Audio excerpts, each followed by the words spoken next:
Ma'am, just before we started the briefing, lumantad po sa hearing na isinasagawa sa Senado, si Bernard Tube, isa po sa mga dating Marines na nagtatrabaho daw sa Zaldico, and claimed that he, along with the former Congressman Zaldico, delivered maletas of cash to the residence of President Marcos in Paway, Ilocos Norte.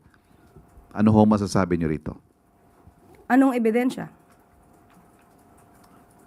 I didn't see anything presented, but he made that direct accusation against the president. Pakita mo na nila yung ebidensya. Madali kasi magturo. Lalo na kung ang balak mo lang naman talaga ay manggiba at magsilbing isang obstructionist or destabilizer.